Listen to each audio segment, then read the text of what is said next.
Buenas tardes amigos del Facebook de RPP Noticias, estamos en una nueva edición de los Viernes Económicos y hoy día vamos a conversar sobre el tema laboral, el empleo. De acuerdo a un último reporte del Ministerio de Trabajo, en las zonas urbanas se ha reducido 0.3% en abril, ese es el último dato que se tiene en conocimiento, y en Lima 0.5% la reducción del empleo formal. En ese contexto vamos a tratar el tema de cómo conseguir trabajo y sobre todo cuando no tienes mucha experiencia laboral. Para eso estamos con María José Gómez, ella es directora de Forge Perú, y ellos han hecho un estudio reciente en el que indicaban que 8 de cada 10 jóvenes inician su vida laboral desde la formalidad. María José, buenas tardes. A ver, coméntanos un poco, a grandes rasgos, ¿qué han encontrado en este estudio que han realizado ustedes recientemente? Hola, buenas tardes, Carlos. Mira, lo que hemos encontrado es que efectivamente 8 de cada 10 jóvenes se insertan en el mercado informal. Un porcentaje muy grande a los 2-3 meses de insertarse se queda sin este trabajo y pasa a engrosar las listas de lo que se denomina ninis, niños jóvenes que ni estudian ni trabajan, y el resto se mantiene y se perpetúa en el mercado informal con todas las repercusiones que eso tiene para su vida profesional y familiar y económica, para su vida futura en general. Para todos los que nos están escuchando en Facebook, nos pueden dejar algunas consultas porque un poco este espacio va a servir para estas personas que tienen poca experiencia laboral y que quieren iniciar su vida, esperemos en la formalidad, puedan tener las herramientas para hacerlo. Lo pueden dejar en los comentarios y María José va a estar respondiendo las preguntas durante esta transmisión. Digamos, cuando uno parte y llega al mercado laboral siendo joven, no tiene mucha experiencia. ¿Cuáles deberían ser sus primeras herramientas o evaluación de sí mismo antes de afrontar este reto de conseguir un empleo? Mira, cuando uno llega a un primer empleo es probablemente porque acaba de terminar secundaria y no tiene experiencia profesional en muchos casos. Algunos chicos, chicas han trabajado en algo, se han cacholeado, pero la mayoría no tiene una experiencia laboral formal. Lo primero que necesita hacer es generar la herramienta principal para encontrar el empleo, que es el currículum. Y como no tiene experiencia laboral, ¿qué pone uno en el currículum? Mira, hay jóvenes que se han encargado de cuidar a sus familiares, hay chicos y chicas que han ayudado a su tío en el taller de motos o que ayudaron a vender a su mamá o que... Todo eso, todo ese tipo de trabajos hacen que uno desarrolle habilidades o de tareas, hace que uno desarrolle habilidades y desarrolle además responsabilidad, saber lo que valen las cosas, tener compromiso con algo. Esto es importante rescatarlo y pensar, bueno, ¿en qué era yo buena en la escuela? Por ahí que uno no era un alumno brillante, pero luego el deporte se le daba bien, o no sacaba unas calificaciones tan altas, pero sí era mejor en inglés, o luego casos de personas que no tienen unas buenas notas, pero que son líderes natos en el salón. Uno tiene que identificar cuáles son esas habilidades que tiene para poder plasmarlas en un currículum que sea breve, conciso, de preferencia que no ocupe más de 1-2 páginas como mucho. Eso te iba a preguntar, en el lado de las personas que no tienen mucha experiencia laboral, ¿cuánto pesa el hecho de que sean buenos o malos estudiantes, digamos, que tengan buenas o malas calificaciones? ¿Es una buena primera entrada o es algo que se puede, digamos, compensar con algunas otras habilidades que uno tiene? Mira, todo suma, pero lo cierto es que cuando uno va a una entrevista a un primer empleo formal, incluso también informal, pero sobre todo formal, la persona que le va a entrevistar lo que ya sabe que no tiene experiencia. Y que alguien saque buenas notas significa algo, ¿no? Es una persona perseverante, probablemente, muy probablemente lo sea. Pero lo cierto es que van a identificar en la entrevista cuáles son esas habilidades que tiene la persona para ver si hace fit, para ver si encaja con la empresa. De ahí le van a hacer unas preguntas para ver cómo se sienta, cómo contesta las preguntas, si sonríe, si está nervioso o no lo está. Eso es lo que se van a fijar la persona que va a trabajar en reclutamiento de talento cuando tenga a un o a una joven delante. Es interesante que lo que tú dices de que ya sabe que esta persona no tiene experiencia, entonces al momento de defenderte por lograr ese puesto, digamos, ¿cuáles serían las habilidades que son llamadas en algunos casos habilidades blandas que uno debería cultivar, si en el colegio, o ver uno si es mayor y decirle a sus hermanos, a sus primos menores, qué tipo de habilidades deberían estar desarrollando ellos para que en el momento en que muchas personas no llegan a estudiar, a hacer estudios universitarios o superiores y tienen que empezar a trabajar, con cuáles habilidades se podrían empezar a defender, digamos? Mira, hay habilidades que son más valoradas por las empresas y que, por lo tanto, las empresas también cuando tienen trabajadores que lideran algunos equipos, les ofrecen y les ofertan cursos gratuitos para que las continúen desarrollando. El compromiso con la empresa es fundamental. Uno no puede tener compromiso si no la conoce. La proactividad también, el trabajo en equipo. ¿Quién eres tú dentro del equipo? ¿Cuál es tu rol y cómo contribuyes con el resto del equipo? La comunicación también es importante, pero lo cierto es que si bien hay un listado de cuáles son estas habilidades blandas que están buscando las empresas, y si nunca han trabajado, la empresa va a buscar habilidades blandas, no va a buscar otra cosa. Es importante, más allá del listado que tienen, que puedan identificar cada joven cuáles son realmente las habilidades. Uno no tiene responsabilidad, perseverancia, puntualidad, trabajo, uno no tiene todo y más se acaba de terminar de estudiar, eso lo va a ir aprendiendo con el tiempo. Es importante que identifique realmente cuáles son sus habilidades, porque eso va a hacer que pueda ser genuino en una entrevista. Si alguien dice, soy una persona muy proactiva, la pregunta evidentemente de quien está entrevistando va a decir, a ver, dame algunos ejemplos de en qué espacios de tu vida tú tienes esa proactividad. Y si uno realmente no lo es, de pronto se va a notar, lo van a poder identificar. Y cuando uno es una persona proactiva, pues yo en el salón de clase hacía esto, o en mi familia o en mi barrio organicé una chocolatada, uno lo puede demostrar y lo puede defender. Entonces, si bien hay un listado de cuáles son las más importantes, y uno tiene que ver si las tiene cuando va a postular a un puesto de trabajo, y en mayor o menor medida todos las tenemos, solo que más o menos desarrolladas, tiene que identificar cuáles son de esas que están ahí las que realmente lo definen. Hay otras personas que sí tienen la oportunidad de, después de estudiar el colegio, ya están en la universidad, digamos, pero que necesitan trabajar de la misma manera. ¿Cómo haces esa compatibilidad entre trabajar y estudiar y empezar a ser, digamos, de alguna manera exitoso en ambos campos, sin, o sea, digamos, teniendo en cuenta que tu necesidad primaria es generar más ingresos para ti, para tu desarrollo? Claro, y para poder pagarte esos estudios. Exacto. Mira, nosotros ya nos has presentado la Fundación Forge. En Forge lo que hacemos es identificar a jóvenes que tengan muchas ganas de trabajar, no tengan a lo mejor los recursos económicos para estar estudiando ahora en la universidad, les capacitamos y les acompañamos a que se inserten en el mercado formal. Muchos de estos chicos y chicas que llegan comenzaron un primer año de estudios, o un segundo ciclo, tercer ciclo, quinto ciclo, y en un momento dejaron de hacerlo porque no tenían los recursos. Cuando entran a trabajar a un empleo formal, lo que hacemos es que comprendan que van a ser unos 5 o 6 años que van a ser un poco más duros, van a ser un poco más difíciles, pero no pasa nada, nadie se enfermó, a nadie le ocurrió nada terrible por hacer eso. Y que puedan trabajar por el día y estudiar por la noche o al revés. Y se puede hacer las dos cosas perfectamente. Bueno, por ahí ponle que tardas un año más, no pasa nada, eso no es importante. Lo importante es que el tiempo que tú has estado estudiando ya has estado trabajando y las habilidades y todo lo que tú has aprendido mientras trabajabas es algo que va a tener un valor altísimo. No necesariamente cuando uno comienza a estudiar una carrera y la termina, el cambio en su vida, en sus emociones, en sus habilidades tiene un impacto grande. Sin embargo, jóvenes que mientras estaban estudiando han estado trabajando, uno ve un cambio porque uno sí ya llega con una experiencia laboral que es importantísima y que pesa mucho. Para más adelante poder seguir ascendiendo incluso en las mismas empresas en las que ya entraron inicialmente. Por supuesto, sí es gente que son buenos trabajadores, si son personas que trabajan bien y además están estudiando en la universidad, la empresa no las va a soltar. Va a querer que continúen y que desarrollen una línea de carrera en la empresa. Habías mencionado al inicio que 8 de cada 10 jóvenes inician su vida laboral en la informalidad y que esto traía consecuencias también. ¿Cuáles han sido estas consecuencias que ustedes han encontrado? Mira, cuando un primer empleo de una persona entre 18 y 24 años es informal, lo más probable es que no sea una buena experiencia o una experiencia representativa y que la vaya a recordar muy bien a lo largo de su vida. Y eso va a hacerle probablemente desistir de encontrar un empleo formal o de valorar el trabajo, un trabajo formal que te ofrece todos los beneficios de ley. Es un trabajo que una persona valora más. Si tú estás en un empleo informal, ya el trabajo se convierte en algo que no es tan gratificante para tu vida.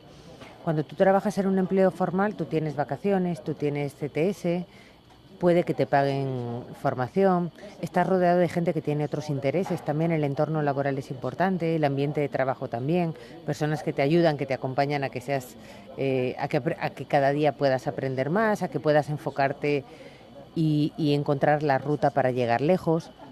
por supuesto, seguro de salud, uno puede acceder a créditos para estudiar, para comprarse una casa, invertir en una vivienda, comprarse un carro. Todos esos beneficios que te ofrece el mercado laboral formal, uno se los está perdiendo cuando está en un empleo informal, donde además de un día para otro pueden dejarte en la calle y sin ningún tipo de compensación. Ahora, en un país como el Perú es muy complicado acceder a este tipo de empleos formales. Digamos, un chico que pasa de la informalidad a la formalidad, ¿con qué tipo de habilidades podría empezar a defenderse? Mira, es difícil, pero yo te voy a decir algo. En Perú tienes a estos jóvenes, por un lado, que no tienen experiencia, que están en un empleo informal o en un empleo muy precario. El empleo informal abarca desde trabajos sin contrato, pero que no suponen un trabajo duro, arduo, a empleos en condiciones de explotación también. Es un abanico muy grande. Y estos jóvenes, cuando se van a insertar al mercado laboral formal, algo han aprendido también. No solamente es que el contrato te cambie, uno ha aprendido algo, sea cual sea el trabajo que ha desempeñado, igual desarrolla una resiliencia, igual desarrolla un saber trabajar en equipo, un identificar qué personas pueden ayudarte a salir adelante o no, y dependiendo del trabajo que se haya hecho hay unos aprendizajes técnicos también. Eso todo, un joven cuando se va a presentar a un empleo formal tiene que saber cómo lo registra y cómo lo escribe en su currículum, que sea conciso, que sea breve, identificando bien, no hacer currículums en serie y todos los currículums parecidos. ¿Qué te diferencia a ti del resto? Y eso cómo lo pones en tu currículum bien grande, que se vea. Justo hablando de currículum nos escribe Anthony César que dice, ¿cómo hago mi currículum si no tengo experiencia? Digamos, la persona ya se sienta a la computadora o se sienta a la tablet, al celular y quiere armar su CV. ¿Cómo lo empieza a armar si no tiene experiencia? Mira, primero, ¿dónde has estudiado tu primaria? ¿Dónde has estudiado tu secundaria? ¿Si has hecho algún curso de informática? Porque eso implica también qué cosas le gustan a la persona, si haces deporte o no lo haces, cuáles son tus hobbies. Eso ayuda a describir a una persona. Si fuiste a un campamento y fuiste el líder del grupo, eso es importante en tu currículum cuando no tienes experiencia. Todas esas... esos hitos, esos pequeños logros que uno haya tenido en su vida, que uno dice, no tengo ninguno, porque no tengo ninguna experiencia. Cuando uno se pone a rebuscar en la escuela, en el equipo de fútbol, de voleibol o con tus amigos y amigas, ¿cuál es el rol que juegas en el grupo? ¿Eres alguien confiable? ¿Eres alguien a quien la persona le cuenta sus secretos porque los sabes atesorar? Esas cosas identifíquenlas porque sirven para ese primer empleo, cuando no hay una experiencia laboral previa. Pero nuevamente, esas son más habilidades que uno debe demostrar ya cuando tiene una entrevista. ¿Cómo lo presenta en un documento, digamos? También en el documento poner cuáles son tus intereses, tus hobbies, los cursos que hayas hecho, por muy pequeños que sean, por mucho que lo hiciste cuando tenías 13 años y ya no te acuerdas, es importante que eso lo puedas recoger y lo puedas registrar en tu hoja de vida. Te quedará una hoja de vida chiquita que tendrá una página nada más, pero eso es lo que tú eres. ¿Cómo demuestras lo que tú eres y cómo has vivido tu vida? En una hoja, en un Word. Se sienta delante de la computadora, me estabas diciendo, abre en Word y hay formatos, plantillas para hacer currículums. Ahí ya tienen los campos desde donde pueden comenzar a desarrollar. No solamente es la parte física, porque va a terminar de hacer el currículum y vas a buscar en los periódicos a ver qué puestos de trabajo hay. Ahora la situación ha cambiado. La web tiene un montón de plataformas donde se ofrecen empleos. Entonces uno tiene que tener su currículum también online. Está LinkedIn, que es esta plataforma para dejar su currículum de intermediación laboral, y LinkedIn te va orientando también qué campos puedes ir rellenando en formación, en experiencia. Si alguna vez escribiste un artículo para la revista de tu comunidad, también sirve, te va ayudando a rellenar esos campos. Una pregunta interesante es la que nos plantea acá Nicolás Silva, que dice que es un adulto de 40 años que se metió a un programa de educación adulta, pero no ha tenido experiencia tampoco laboral. Digamos, hemos estado hablando un poco de los jóvenes que se podrían defender con algunas capacidades adquiridas en el colegio, básicamente. ¿Qué pasa cuando ya eres un adulto y recién tienes un título y vas a ingresar recién a esa edad a un mercado, esperamos, formal? ¿Cómo te defiendes en ese caso? Pues es igual que si quieres presentarte a un puesto pero tienes 23, igualmente no tienes la experiencia, te van a preguntar qué has hecho, algo has hecho. Si recién con 40 años no tienes experiencia y vas a trabajar es porque hasta los 40 años estuviste haciendo algo. Y eso que estuviste haciendo tendríamos que conocer cuál es la situación, pero en ese algo que estuvo haciendo también estuvo aprendiendo. También sería bueno que nos hubiera dicho para ponerle algún ejemplo concreto que pueda incluir. Igualmente, eso que hizo, si sus 20 años no tiene experiencia formal porque estuvo en un trabajo informal, eso también sirve. No es que el trabajo informal uno no lo pueda poner en el currículum, ¿no? Anthony César nuevamente nos pregunta, es un tema más un poco más legal. ¿Qué beneficios debe pedir cuando realiza sus prácticas laborales? Los beneficios que están por ley, depende del tipo de contrato. Hay diferentes tipos de contrato para prácticas laborales, para prácticas preprofesionales, para unos primeros empleos, y cada uno tiene un tipo de beneficios. Algunos tienen beneficios completos, otros y a medida que cambia o que varía el tipo de contrato, también lo hacen los beneficios, como si es un contrato por locación de servicios, también depende del tipo de contrato. En prácticas también hay diferentes tipos. Hablabas un poco de LinkedIn y se me viene a la cabeza el hecho de que las personas generan o participan de estos cursos de tecnología en, no sé, ofimática, programas de diseño. Para una persona que no tiene acceso a un instituto o una universidad, hacer ese tipo de cursos pequeños, cortos, de menor costo, son recomendables el hecho de generar experiencia a tu currículum. ¿Cómo jugar un poco con que no tengas capacidad para un instituto, pero sí puedes pagarte cursitos chiquitos cada cierto tiempo? Sí, por supuesto que sí. Lo que uno espera, lo que una persona de recursos humanos espera de la persona que tiene delante cuando le lleva un título de Office, por ejemplo, es que sepa manejarlo. Y si tú aprendes a manejarlo en cursos cortitos, hay cursos masivos en plataformas online que son gratuitos, que se pueden hacer, y de lo que se trata y en lo que consiste es que desarrollen esos conocimientos, que sepan manejar el Office. No importa si lo hacen en cursos chiquitos cuando uno no tiene la posibilidad de pagarse una carrera técnica, por ejemplo, ¿no? Lo importante es que aprendan cómo se manejan esos programas, y esto sirve para todos los programas que se manejan en la web.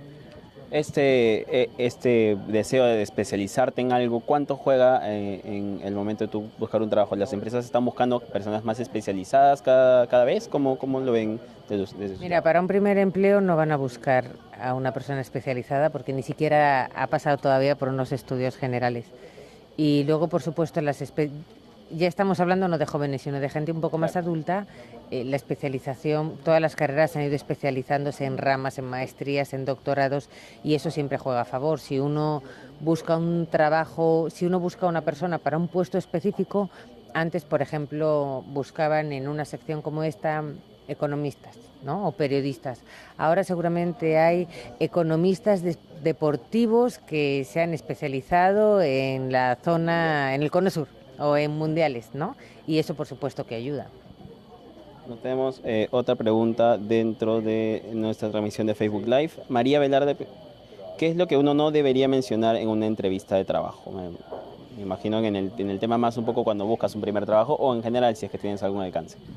Bueno, hay muchas cosas que uno no debería mencionar. Cuando tienes experiencia, digamos, en este privada, caso. por ejemplo, es importante, o una recomendación que yo les daría es que no hablen del sueldo, que no pregunten por el sueldo en una primera entrevista, porque el objetivo es conocerse, ver si son candidatos, candidatas aptas para ese puesto, y conocer un poco más la empresa y conocer lo que se espera de ellos. La próxima vez que les llamen, la siguiente vez que les llamen, ya pueden preguntar, o luego pueden mandar un correíto, pero no preguntarlo en esa primera entrevista. Cuando se trata de un primer empleo, de eso. Sí, por supuesto, cuando se trata de un primer empleo, pero en general, en diferentes tipos de empleo. Por ejemplo, no adelantarse a situaciones catastróficas. Jóvenes que llegan a una entrevista y dicen, y voy a tener que trabajar horas extras, primero es conseguir el trabajo, conseguir el puesto de trabajo, y luego uno va a negociar las condiciones que son las justas y que son las que aparecen en el contrato que firmó. Hablábamos de estos cursos de especialización que uno puede llevar. Justamente Teresa Ojeda nos pregunta, ¿valoran mucho los cursos virtuales? Porque ahora hay muchos cursos que no necesitas ir a un instituto, sino los desarrollas por videos o por internet y después ya te certificas. ¿Tienen el mismo valor dentro del mercado laboral? Sí, hace años todavía no estaban tan reconocidos, no tenían tanto peso. Hoy en día ya están reconocidos. Las grandes empresas que las personas meten su currículum online, ya las plataformas virtuales ya tienen esa opción para ser señalada en su lista de desplegables. Y lo mismo si quieres postular a un doctorado o una maestría. Esos estudios virtuales que antes no se valoraban tanto, ahora tienen mucha mejor calidad, están mucho más especializados. Grandes universidades, no sé, Harvard, tienen Berkeley, tienen cursos muy valiosos que son en plataformas online. Cuando uno ya tiene experiencia o ya tiene unos años trabajando, siempre a veces prepara un diferente currículum para cada puesto al que vaya a postular. Pero cuando no tienes experiencia, ¿cómo manejas ese tipo? ¿Solamente te presentas con un solo currículum a todas las entrevistas que tengas? Es que no, como no tienes ninguna, presentas un currículum. Ahora bien, otra recomendación, y me alegro que hagan esta pregunta, es: uno va a postular a una empresa grande que tiene diferentes puestos de trabajo, y hay puestos para logística y hay puestos para ventas. Para logística, si es una persona ordenada, tiene que encontrar la forma de resaltarlo. Para ventas, por ahí que no es tan importante que uno sea ordenado, y sin embargo es mucho más importante si sabe comunicarse, cómo se comunica, cómo es su presencia, cómo se presenta ante la gente, la llegada que tiene. Entonces no solo es la empresa, sino ver cuál es el puesto, cuáles son las competencias que requiere el puesto, que normalmente lo pone en la descripción, y ver cómo esas habilidades, lo que está pidiendo el puesto en su descripción, que normalmente siempre aparece, tienen que identificar cuáles son las que ustedes tienen y cómo las resaltan en el currículum, porque cada tipo de trabajo requiere un tipo de habilidades también. Exacto. Victoria Quispe nos habla de la entrevista. ¿Qué espera el entrevistador cuando uno pregunta por qué ha escogido la empresa a la que está postulando? Pues primero que conozcan la empresa, que conozcan la historia, por qué se creó, las personas que trabajan ahí, cuál es la visión y la misión de la empresa y cómo uno se identifica con esa visión y misión, cuál es el rol que cree que puede jugar en la empresa. Finalmente, uno llega a una entrevista de trabajo a veces vendiéndose, es un momento de venta, ¿no? de venderse profesionalmente.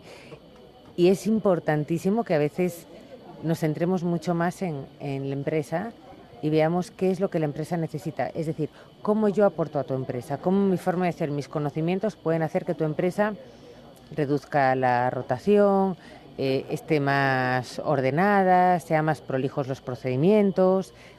¿Qué es lo que uno puede aportar cuando va a una empresa? Pero por supuesto, lo de conocerla es fundamental. Cuando uno llega a una empresa y le dice, bueno, cuéntame algo de nuestra empresa, eso pasa mucho. ¿Qué sabes de la empresa? Si no te has informado y ya te presentaste y ya te llamaron para la entrevista, quiere decir que no eres una persona que se preocupe tanto por el trabajo, por su futuro, por su vida. Es importante que uno pueda buscar la empresa, si trabaja en Lima o también en provincias, si trabaja en varios países o solo uno, cuál es el espíritu de la empresa. Eso es importante. Y ya para ir cerrando, María José, el Facebook Live, no sé si podrías resumirnos un poco, las personas que están buscando su primer empleo, que no tienen mucha experiencia laboral, ¿con qué herramientas deberían empezar a juntar? ¿Qué habilidades deberían estar coleccionando para poder presentarse y ser un poco más exitosos en estas entrevistas para conseguir su primer empleo? Ya, miren, chicos, chicas, lo primero son las ganas. Tienen que tener ganas de trabajar y creer en ustedes porque se puede. Hay que esforzarse, hay que trabajar, hay que tener un compromiso. Si está trabajando y estudiando van a ser unos años difíciles. Échenle ganas lo primero, pónganle todas las ganas. Segundo, elaboren un buen currículum, que sea conciso, que sea breve, pero que sea atractivo. Presenten su currículum, preparen su currículum online también. Hay plataformas donde pueden meter el currículum y las empresas buscan a través de Internet, buscan mucho a través de Internet. Si se presentan a un puesto, estén atentos al teléfono porque les van a llamar. Si les llaman 2 veces y no contestan, no va a haber una tercera llamada. Tienen que estar bien atentos al teléfono. Si les llaman, asistan con ganas, con una buena actitud. Diría que calmen los nervios, eso a veces es un poco difícil, pero traten de calmarse, traten de ser genuinos y contestar a las preguntas que les hacen de manera concisa y, de ser posible, de manera positiva también. Y bueno, que tengan mucha suerte en esa búsqueda y que consigan su primer empleo formal, recuerden, con todos los beneficios de ley. Muchas gracias, María José. Ha sido María José Gómez, ella es directora de la Fundación Forge Perú, un poco explicando qué herramientas uno debe usar cuando va a postular a un primer trabajo, sobre todo en estos momentos en el que el mercado laboral todavía sigue frío y no se está dinamizando. Ha sido una nueva edición de los Viernes Económicos con otros temas más utilitarios para ustedes. Volveremos en las próximas semanas.